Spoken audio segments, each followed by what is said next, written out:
ทิศเลยนะ เป็นทิศปลายเลย แพทย์ เนี่ นึง ย นี่ครับชนะแพทย์นึงเอาแหงกัน7ครอบครัว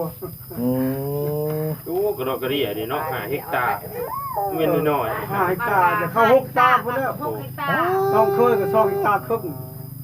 2จุดเท่าไหร่จุด2จุด2.5บ่ แม่น บัดให้แต่เฮาก็ข้ามจุดเท่าไหร่จุด2เกือบเป็น6 เฮกตาร์ไปเลยลงหมดชีวิตพอดี5 มันสิบ่เบิดโพนนึงมันว่าอ้ายน่ะบ่มันเกือบเบิดภูนึงบ่ได้เนาะ กูช่องผู้พุ่นแล้ว ภูสิปลูกไม้บิ๊กพร้อมบ่เดี๋ยวนี้ไหน ปลูกแล้วอีกอะไร ปลูกนํกันเลย ปลูกกันนั่นแหละ โอ้ เอา เนาะ ไงปีนี้เฮ็ดให้แต่ปีหน้าก็ควรจะไม่บิ๊กอย่างเดียว บัดไม่บิ๊กใหญ่นี่ ไม่บิ๊กกัน เศรษฐีแล้วเด้นี่ เออ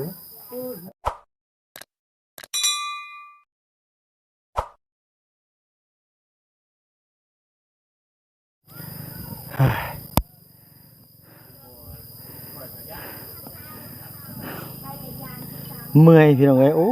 ยขี่รถมาจอดรถไว้นี่ก็เหงื่อแตกพากอยู่เนาะพี่เนาะพาตะเหงื่อไหลไข้ย่อยพี่น้องเอ้ยโอ้ยสะแมนเนาะพี่เนาะตอนนี้ก็อยู่บ้านห้วยยืงเมืองเซโปนแขวงสะนเขตเนาะพี่เนาะพอดีว่ามื้ออื่นเช้าพี่น้องเอ้ยสาวค่ำเพิ่นสิขึ้นบ้านเพื่อนซ่านใหม่เนาะพี่เนาะหาเลิกมื้องามยามดีไว้สิเป็นมืออื่นเมื่อสันว่าทางน้องเพิ่นก็เตรียมการเตรียมงานห่อข้าวต้มข้าวตับเอาไว้ผูกคอต่อแขนกันมืออื่นเนาะพี่เนาะ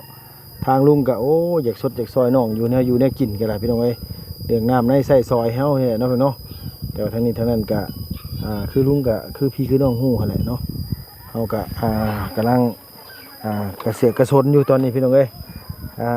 เฮ็ดเวียกเฮ็ดงานก็ขี่รถจักรเอาตอนนี้ก็ได้โอ้ยเนาะพี่เนาะนี่แหละเพิ่นว่าเนาะคนเฮามันต้องลองสุอย่างพี่น้องเอ้ยขี่รถจักรมันอาจสิบ่คือหมู่หรอกแต่กระเป๋าหมายก็คือกันนั่นแหละเนาะพี่เนาะจุดประสงค์ก็ยันว่าอยากซอยพี่ซอยน้องให้มีอยู่มีกินหรือว่าให้พี่น้องเพิ่นพ้นความลำบากหรือว่าอาจสิมีชีวิตที่ดีขึ้นนั่นแหละเนาะพี่เนาะพี่น้องเอ้ยเนาะเข้ามามื้อนี้ก็เข้ามากับบ่อไร่2คนพี่น้องทางลุงหนวดเพิ่นนั้นว่าขอตัวเดินทางกลับก่อนว่าซั่นว่าเนาะที่จริงลุงก็บอกว่าให้อันว่าอยู่ขึ้นเฮือนน้องเพิ่นก่อนว่าซั่นว่าเพิ่นว่าเพิ่นฟ้าวว่าซั่นว่าเมื่อไปฉีดยาหน้าก่อนว่าซั่นว่ามัน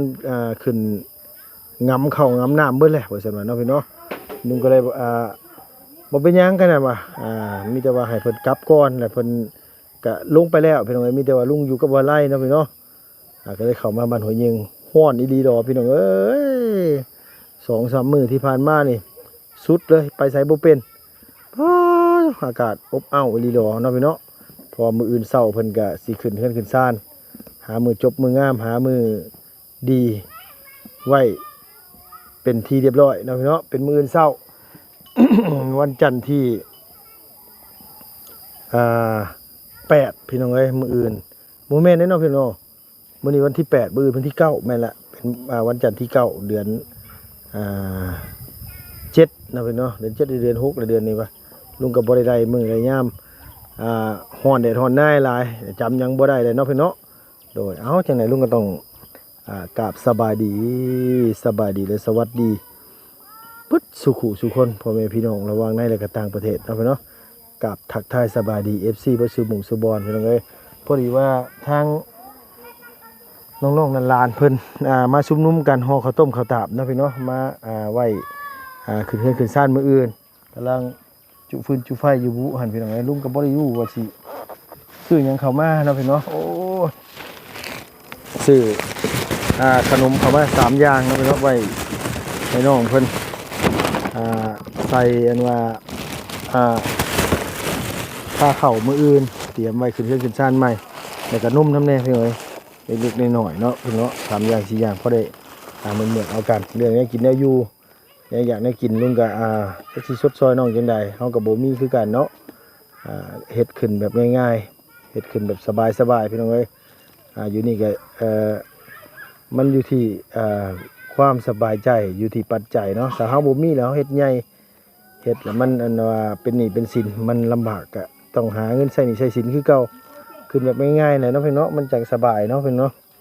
เฮ็ดแบบเรียบง่ายเฮ็ดแล้วก็แล้วล่ะพี่น้องเอ้ยหามือจบมืองามขึ้นคำคูณแล้วก็พอแหละพี่น้องเอ้ยเนาะนี่ก็สิเข้าไปหาน้องเพิ่นก่อนพี่น้องเอ้ยไปลงรถมอไซค์ก็แทบจะบ่ได้พี่น้องเอ้ยก้าวขามึนเบิดพี่น้องเอ้ยแข้งขามึนเบิดโตตนโอ้ยเมื่อยพี่น้องเอ้ยเนาะทางนี้ทางนั้นก็อยากว่าได้รถใหม่อยู่พี่น้องเอ้ยเห็นบ่บุญบ้านป้าออกรถใหม่โอ้ยเป็นแต่สะอ่อนแล้วเพิ่นเปลี่ยนคันใหม่เพิ่นซั่นว่าเอาเนาะพี่เนาะยินดีนำเพิ่นคำคูณหลายๆ ลุงก็จักอีกจักเดือนอีกจักปีบ่นี่พี่น้องเอ้ยสิได้ออกคันใหม่น้ำหมู่ก็ได้เนาะเฮาก็พยายามหาเก็บออมเอาเพื่อได้มีโอกาสออกคันใหม่น้ำหมู่เนาะพี่เนาะไปพี่น้องเอ้ยเป็นกำลังใจให้แน่พี่น้องเอ้ยโดย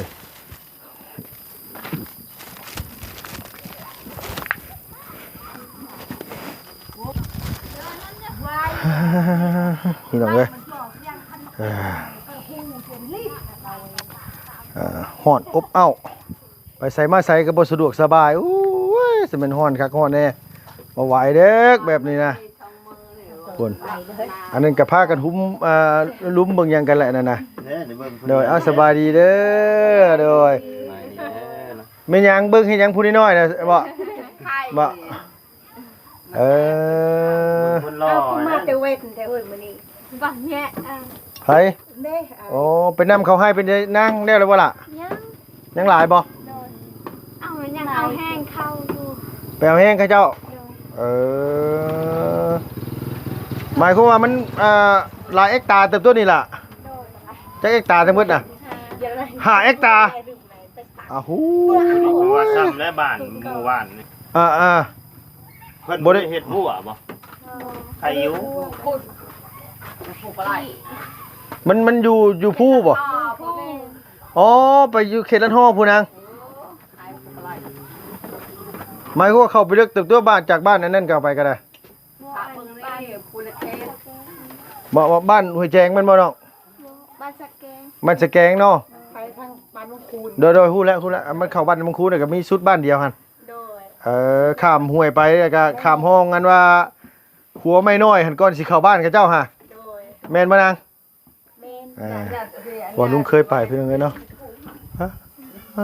ฮ้อนอีหลีเด้อมื้อนี้เนาะใส่เตรียมหยังกันว่าไว้อันให้ทางพี่ทางน้องกินมื้ออื่นเด้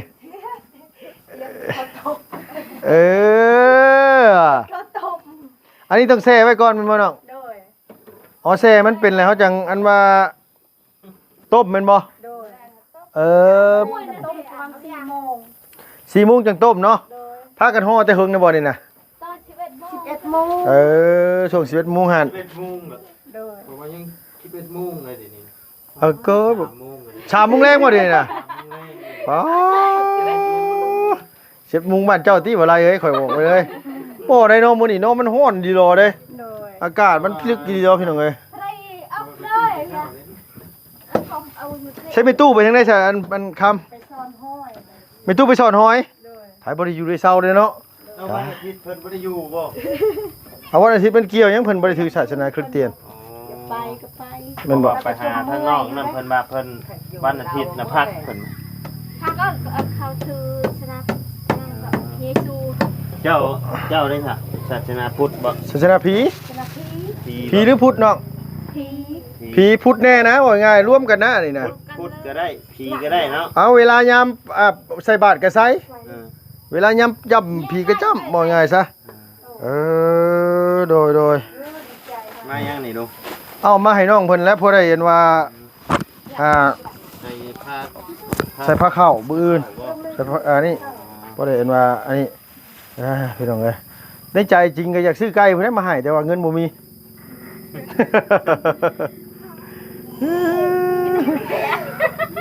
แม่นหยังกันน่ะหัวเอื้อกๆยับไปแนวบ่ได้บ่ล่ะ เอาแล้ว เอาไปกินเลย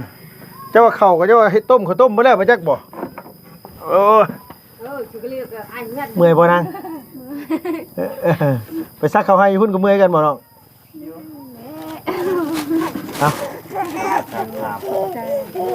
เอา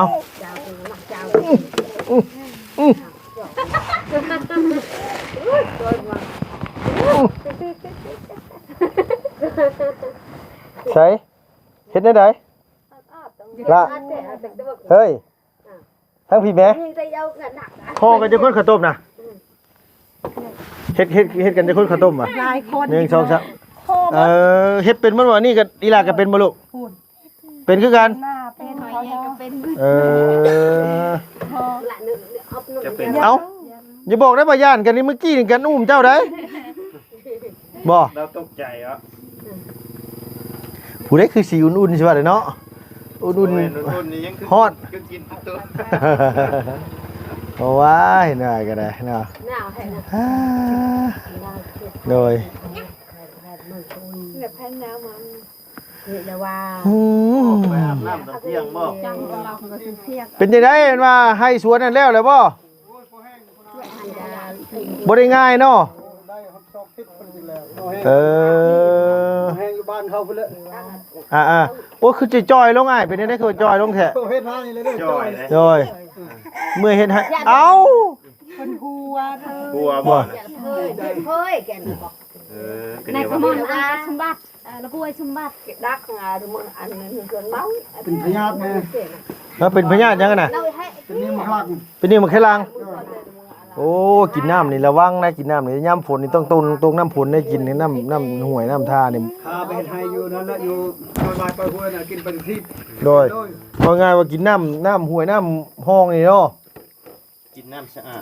น้ำมัน น้ำภูเขานี่น้อยๆเนาะ น้ำในโพดแล้วเก็บ มันเจ็บบ่เป็นนิ่มครั้งนะ ใช่ปุยใช่ยังเนาะมันไหลไปโอ้ ใช่ยังมัน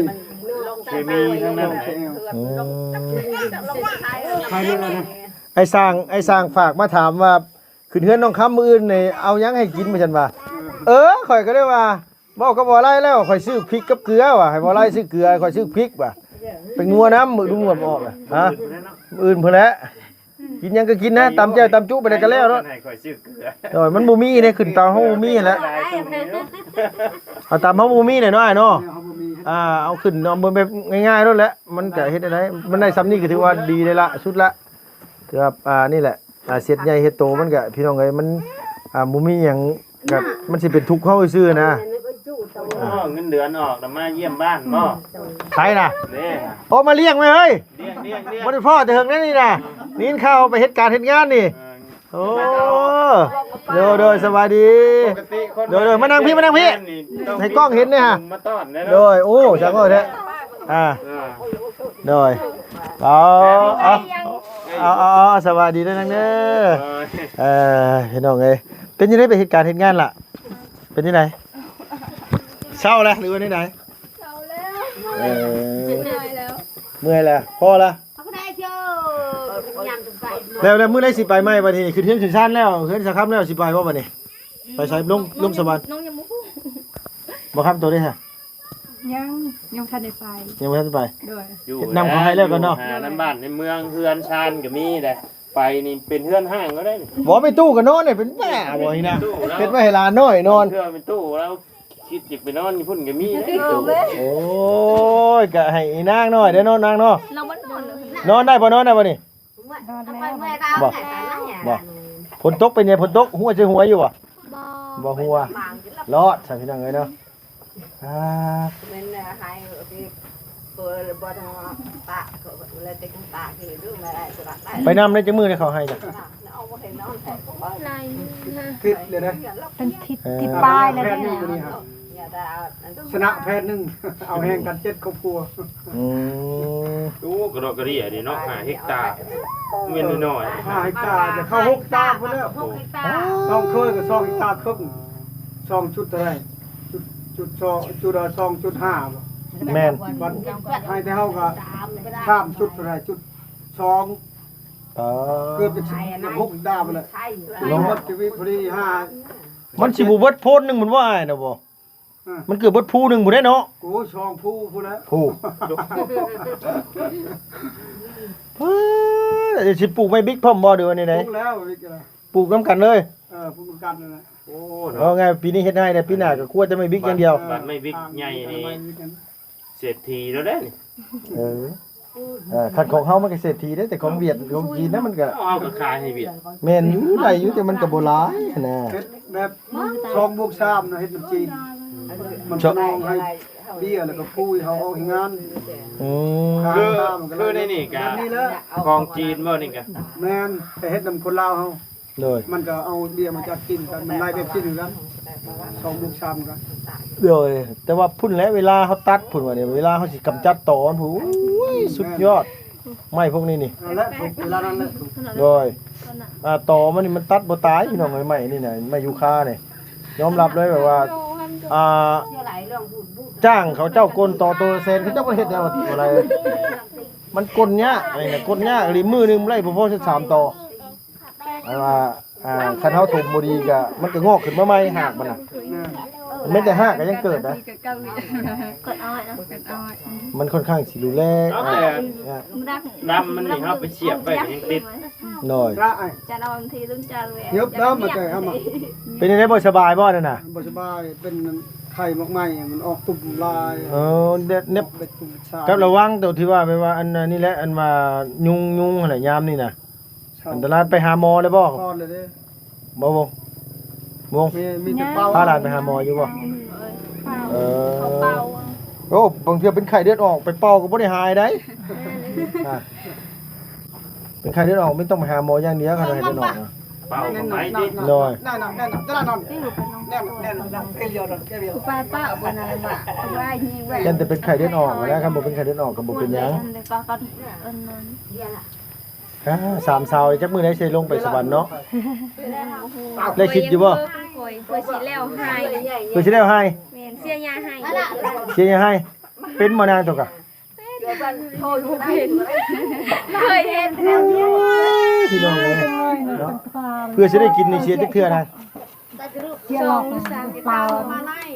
เออตั้งแต่มือปลูกนี่ก็มาเสียอีกหน่อยเนาะเสียยังให้นี่ประมาณ2เทื่อบ่จอยลงแฮงเนาะเจ้าเนาะ จอยครับได้ปูเลยกินหักไม้เขาเจ้า คลำอย่างนี้เพิ่นให้คลำน่ะ ครับพันมักไม้กินบ่ได้เลยกุ้งหอยปู มักไม้มักตอกกินบ่ได้ บ่ได้ประเภทมักไม้ กุ้งหอยปู ชีนกับกินแต่ชุบดิบกินบ่ได้ โดย อายุอัน เราขออนุญาตมันไปลงใส่พวกเหี่ยวกันเนี่ย เออ เขากินชีวิตมันคาอยู่ทอซุกปวด โดย ปวดเอากินที่รอบที่2มันลงไปพวกเหี่ยวเลยมัน โดยมันอยู่ ชา ใน ก้อนเลย ท่อปัสสาวะล่ะ เออ แต่ว่ามันออกแล้วจากนิ้ว ย่าง แค่ละ นี่แหละ เอ หม อ อเพิ่นว่าหมอหางไม้ว่าเพิ่นว่ามันคอยเปื่อย โดย คอยเปื่อยทีเล็กทีน้อย แต่ว่าความเจ็บมันลดลงอยู่บ่ ลดลงอยู่บ่ได้เจ็บแล้ว เออ ปกติเฮ็ดชักให้ได้เลยเด้อ ซักให้ได้ล่ะ เอาย่างบ่อยากได้พุ่น เจ็บเลยนี่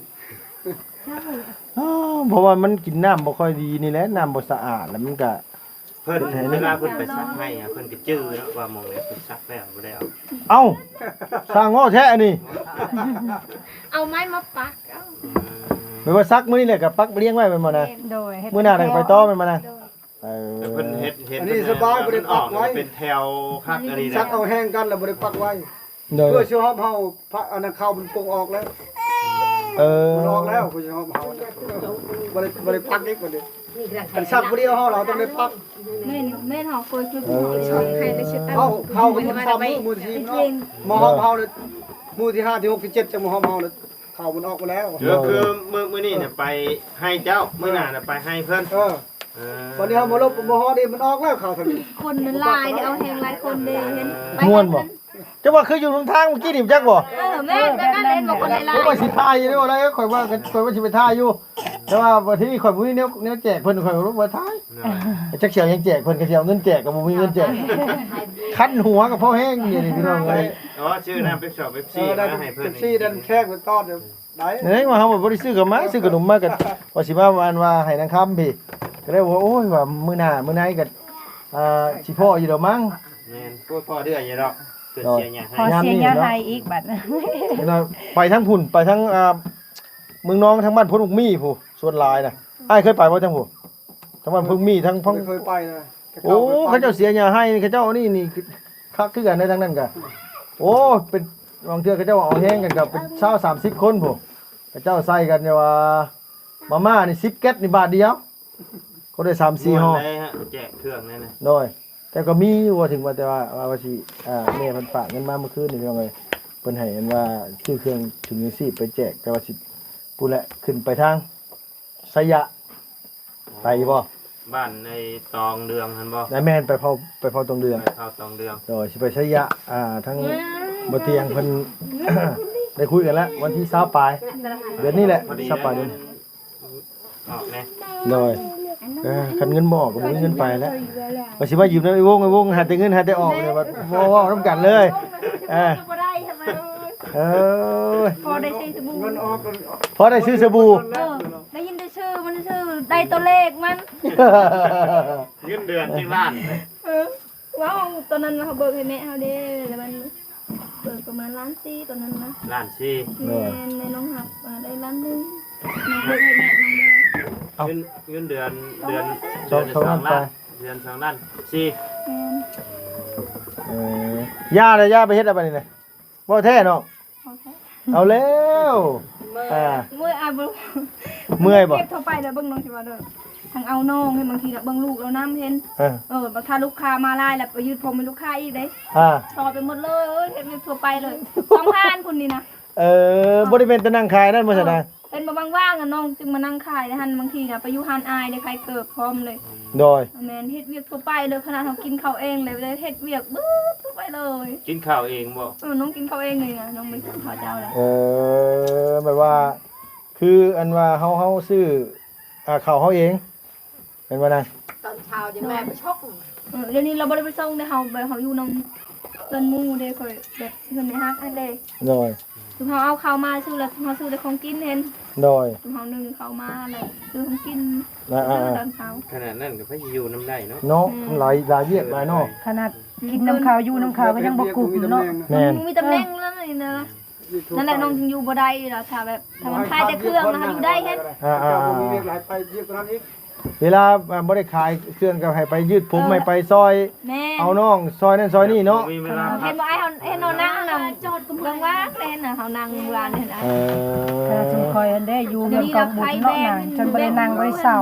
โดย ห้อยต้นห้อยมอนเข็มมีครบเพื่อนล่ะ นึ่งน่ะจะเฮ็ดแล้วแล้วจะนั่งนึ่งก็บ่ได้จนมันเอิ้นมาอีกคนเวียดเดี๋ยวนี้นะคนลาวได้ อันนี้ตัวเฮ็ดต้องเวียดแล้วป่ะ คนเวียดแต่คนลาวเวียด เรียกยังกับว่าง่ายดอกยังกันทุกเวทเวียก แม่นทุกแต่ว่าคนลาวมันตั้งมันต้องได้พักได้นึง โดย อันนี้โต๊ะนั่งกินน้ำนึงกะ เอา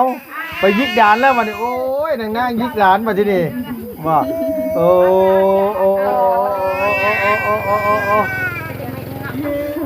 ยพ่อแม่แล้วบัดนี้พ่อแม่แล้ว ในหนุ่ม เอาแจ้งเลยมันจะได้ห้ามเจ้าเรา เอา คือแหละยาว พ่อดีดอกป้าบ่อะไรเฮ็ดที่ไหนเฮามีแต่สิเพื่อหาอาบน้ำอาบในได้พี่น้องไว้พักผ่อนได้แบบนี้ไว้ได้มีแต่สิเตรียมขึ้นเฮือนใหม่อีหล่าค่ำมื้ออื่นก็หอบแล้วพี่น้องเอ้ย เดี๋ยวช่วย แต่สิไปใช่ก็สิไปผู้หาน้องไส้กับบนใกล้เนาะ คนไทยก็ ไกลบ่ไกล จะรอเห็น อ้อย สิไปทางไหนเป็นมื้อนี้เรื่องนี้ไปช่วงแรงๆพุ่นแหละกันว่าจังได๋ แรงเลยได้นี่นะนี่เดี๋ยวมันจะค่ำแล้วเนี่ย มีหยังในแล้วเฮ้ยเว้าอันนี้ ข้าวต้ม ก็ว่าสิซื้อปลาแล้วมีแต่ปลาอย่างเดียวเด้อ ปลาอย่างเดียวแหละเอาใกล้ผูกแขนนี่จ้ะ มีเหล้า อ๋อเอาชำนาญพอบ่ต้องเฮ็ดหลายอย่างเอาชำนาญพอแหละคันว่านั่นหรือลุงสิซื้อเป๊ปซี่เข้ามาดอกจักแพ็ค1มื้อ พอได้เยอะใส่ตาเด็กน้อย เอ้าเนาะว่าไรเนาะเฮ็ดให้มันบ่มีก็กินให้มันง่ายๆแหละ โดย น้ องก็มีสำนักก็ซื้อสำนัก เอาสำนั้นแหละน้องบ่ต้องคิดอย่างไรดอกบ่ต้องคิดอย่างไรเฮาบ่ต้องเฮ็ดใหญ่ดอกเพราะว่าเฮาเฮ็ดใหญ่ไปมันบ่มีเงินมันก็เป็นทุกข์เฮาซื่อ เฮ็ดไปเป็นทุกข์ โดยเพราะฉะนั้นก็คือตัวเสื้อบ่เฮือนลุงน่ะ แต่ว่าลุงแท้ๆลุงยังบ่ได้ขึ้นได้นะไง โดย แม้ว่าเฮาเฮ็ดธรรมดาขึ้นน่ะขึ้นเฮ็ดแล้วแหละนอนขึ้นนอนแล้วก็ โดย อันนี้เนี่ย โยน้องก็ว่าเช็ดแบบนั้นคือ น้ กั อย นแต่ว่า มัน อีดูกับช้างนั่นนะ น้อย จะมัดแขนช้างเช้าอ่ะเรามาเฮ็ดเฮือนให้นะ โดย ให้เรา มีแต่ว่า โดย อ่าเฮ็ดให้มันง่ายๆหั่นแหละว่าง่ายซะมีแต่ตามนั่นแหละเฮาบ่ต้องเฮ็ดหยังใหญ่ โดย แต่หยังมากมายดอกเพราะว่าเฮ็ดใหญ่ไปแล้วเฮาสิเป็นทุกข์เอง โดย คือลุงกับตั้งแต่ตอนที่ว่าขึ้นเรือนที่อยู่ปัจจุบันนี่แหละพี่น้องเอ้ยกับ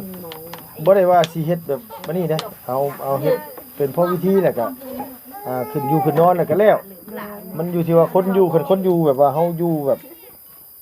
บ่ได้ผิดได้ให้กันบ่ได้เถียงได้ว่ากันก็บ่มีปัญหาหยังดอกอันนี้นะ โด โอ้ ย บ่ง่ายก็เล็กน้อยต่อยบางแง้วก็อยากได้บ่ทีนี้เพราะว่านี่แกะไอ้ผ้าอยู่เจ้าน่ะค่อยรถกินตามคำนี่บอกมันโอ้มันแข็ง จะเลิกนะพูดนะไอ้นี่นะช่วยยะแกพุ่น มันมืดเรา อ่า แถวนี้บ่มีปัญหามันแข้งขายเนาะ แม่นบ่มีบ่ครับ มีอยู่บ่คนหา มีกับบอลลายก็จะกิน อื มัน ม บอลลายเห็นไหม มันบ่พอสิลายปานใด โด เด้ ยแถวแบบ บ้านทางก็มี แถวน่ะมีแบบ ทางไหน บ้านนอกมันเด้แถวทางในก็เจ้าคายเห็นในแถวแคมทางหั่นน่ะ มีบ่ มีแล้ว นี่ ว่า แสว่าคือหาบ่เห็นเนาะ บ่เห็นบ่ มาจากซื้ออยู่เลยมาซื้อแถวนี้มีอยู่แต่กับบอลลาย เพิ่นขายนั่นได้อยู่นี่ ตัวละพันบ่ ก็ชื่อแม่นั่นแหละประมาณนั้นแหละ ตัวละพันก็ซื้อได้ยังใครก็อยู่บ้านเฮาอยู่30โตตอนนั้นเขาซื้อ30โตเท่าว่า โดย 60หรือ70นี่แหละแพงอีหลีอยู่บ้านนาแพง จ้างไหม เป็นหยังคือเสาเธอเอ้ย